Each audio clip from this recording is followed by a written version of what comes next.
Assalamualaikum warahmatullahi wabarakatuh. Perkenalkan, nama saya Afriantini Mustari dengan NIM 120210083 dari Prodi Teknik Sipil kelas RP. Di kesempatan kali ini saya akan menjelaskan mengenai bagaimana proses terbentuknya bumi dan patahan, peta geologi dan kegunaannya dalam bidang konstruksi, serta ada juga pembentukan batuan dan proses pelapukannya.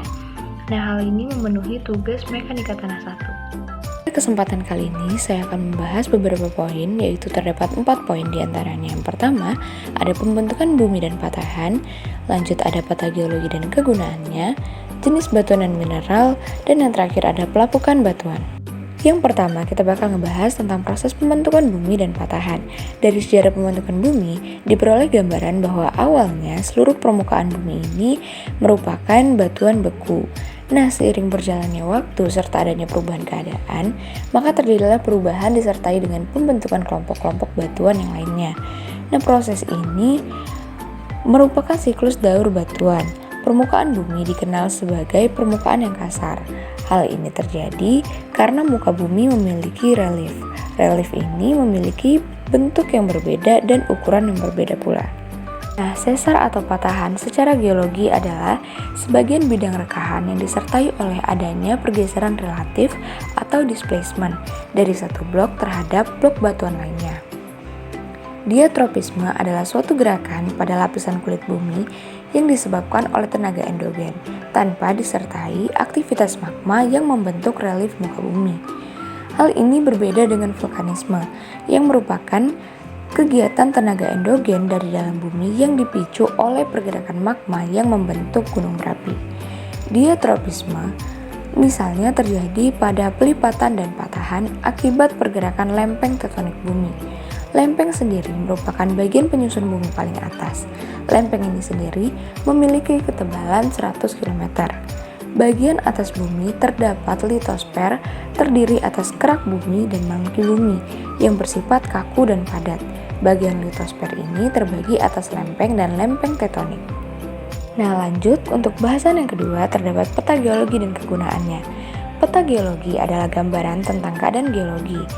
Nah, peta geologi ini memuat informasi dasar dari jenis batuan, ketebalan, kedudukan satuan batu, susunan satuan batu, struktur sesar, pelipatan, serta kekar dalam proses-proses yang terjadi di daerah tersebut. Nah, pada peta geologi ini terdapat jenis peta geologi, yaitu ada 7 jenis peta geologi. Yang pertama ada peta geologi permukaan. Peta geologi permukaan ini merupakan peta yang memberikan informasi geologi secara langsung yang terletak di bawah permukaan. Nah, yang kedua ada peta singkapan. Merupakan peta yang pada umumnya berskala besar dan juga mencantumkan lokasi ditemukannya batuan padat.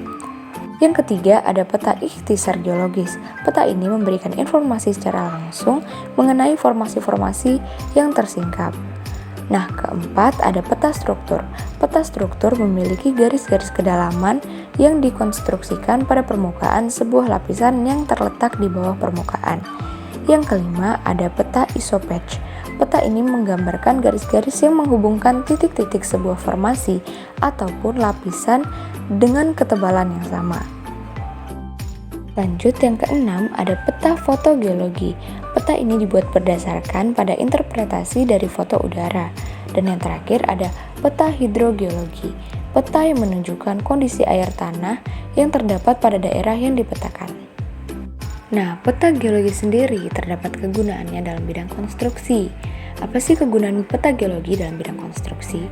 Jika dilihat dari segi pembangunan nasional, peta geologi memiliki kegunaan untuk mendukung banyak program perencanaan bangunan di sebuah wilayah yang mencakup tahapan perencanaan, pelaksanaan, dan juga evaluasi. Informasi yang didapat dari peta geologi ini akan memberikan informasi dalam bentuk jenis dan perubahan batuan, susunan morfologi, kemiringan lereng, urutan variasi batuan, tingkat rentan tanah, dan juga pengambilan keputusan atas layak atau tidaknya sebuah wilayah untuk dijadikan maksud dan tujuan. Selanjutnya kita masuk ke bahasan yang ketiga, yaitu pembentukan batuan dan jenis batuan serta mineral yang terkandung di dalamnya. Pada proses pembentukan batuan atau siklus batuan merupakan proses yang menggambarkan perubahan dari magma yang membeku akibat perubahan cuaca hingga menjadi bahan baku, lalu sedimen, haluan sedimen, dan bahan metamorfik, dan akhirnya berubah menjadi magma kembali. Lanjut, ada jenis-jenis batuan. Dalam ilmu geografi, kita tentu belajar tentang aneka jenis batuan. Ada batuan beku, sedimen, serta batuan metamorf. Nah, batuan beku biasanya ada di mantel bumi. Cara terbentuknya ada 3 macam, yaitu intrusif, ekstrusif, dan hipabisal. Nah, intrusif memiliki proses pembentukan di bawah permukaan bumi, sedangkan ekstrusif terjadi akibat dari mencairnya magma dalam kerak bumi, dan hipabisal jenis batuan ini terbentuk di antara batuan vulkanis dan plutonis. Selanjutnya ada batuan sedimen. Batuan ini berasal dari proses endapan atau sedimentasi. Nama lainnya adalah batuan endapan. Proses endapan ini sendiri dapat terjadi karena ada materi air, angin, maupun gletser. Nah, sedangkan batuan metamorf merupakan jenis batuan yang disebut sebagai batuan malihan. Jenis batuan ini mengalami transformasi dan proses metamorfosa sehingga terbentuk batuan baru yang berbeda dari sebelumnya. Lanjut ke pembahasan yang terakhir, yaitu pelapukan batuan dan jenis tanah yang terbentuk. Proses pelapukan batuan. Proses ini merupakan peristiwa hancurnya massa batuan baik secara fisik, kimia, serta biologi. Pada proses batuan ini membutuhkan waktu yang lama, di mana setiap prosesnya pada umumnya dipengaruhi oleh cuaca, sehingga batuan telah mengalami pelapukan dan akan berubah menjadi tanah. Nah, berikut ini ada 3 proses pelapukan secara umum. Yang pertama ada pelapukan fisik, yang merupakan hancur dan lepasnya material batuan tanpa merubah struktur kimiawi dari batuan tersebut. Kedua, ada pelapukan kimiawi, merupakan proses pelapukan massa batuan di mana perubahan susunan kimiawi batuan lapuk ikut mengalami pelapukan. Dan yang terakhir ada pelapukan biologi. Nah, pelapukan ini terjadi disebabkan oleh makhluk hidup. Pelapukan ini terjadi secara terus-menerus setelah tanah terbentuk. Nah, pelapukan fisik terjadi karena beberapa faktor, diantaranya ada perbedaan temperatur. Nah, perbedaan temperatur di sini berpengaruh terhadap pelapukan fisik, di mana batuan akan mengalami proses pemuaian apabila temperatur panas dan akan mengalami pengecilan volume apabila temperatur dingin. Yang kedua ada erosi.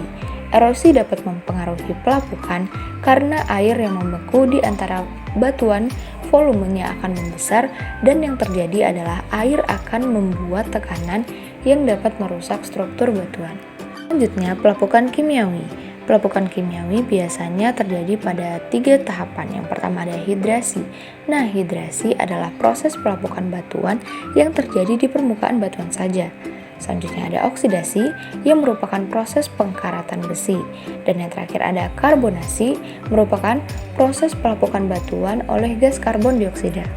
Nah, selanjutnya ada jenis-jenis tanah yang terbentuk. Setelah mengetahui proses terbentuknya tanah, berikut terdapat beberapa jenis-jenis tanah yang tersebar di wilayah Indonesia. Yang pertama ada tanah aluvial. Tanah ini sering disebut sebagai tanah endapan yang terbentuk atas dasar material halus yang merupakan hasil endapan dari aliran sungai. Selanjutnya ada tanah adosol. Tanah andosol sering disebut sebagai tanah vulkanis, yang artinya adalah tanah yang berasal dari abu vulkanik. Yang ketiga ada tanah kapur. Tanah kapur sering kali disebut sebagai tanah mediteran atau tanah yang terbentuk dari batu kapur yang mengalami pelapukan. Yang keempat ada regosol. Nah, tanah regosol merupakan jenis tanah yang memiliki fisik yang kasar dan berasal dari material gunung berapi. Yang kelima ada tanah gambut. Tanah gambut atau argonosol adalah jenis tanah yang terbentuk dari sisa-sisa tumbuhan yang telah mengalami pembusukan. Yang keenam ada tanah litosol. Tanah litosol atau azonal adalah tanah yang berasal dari batuan keras yang telah mengalami proses pelapukan secara sempurna. Yang ketujuh adalah latosol. Tanah latosol adalah tanah yang memiliki zat besi dan aluminium, di mana tanah ini sangat tua sehingga tingkat kesuburannya menjadi rendah. Dan yang ke-8 ada grumusol. Nah, tanah ini merupakan jenis tanah yang terbentuk dari material halus dan berlempung. Yang ke-9 ada humus. Tanah ini merupakan jenis tanah yang terbentuk dari proses pelepokan tumbuhan sehingga tanah jenis ini mengandung banyak unsur hara dan mineral yang subur. Yang terakhir adalah laterit. Nah, tanah ini merupakan jenis tanah yang berwarna merah bata yang mengandung banyak zat besi dan aluminium. Baik, atas perhatiannya saya ucapkan terima kasih. Apabila ada kesalahan saya mohon maaf. Wassalamualaikum warahmatullahi wabarakatuh.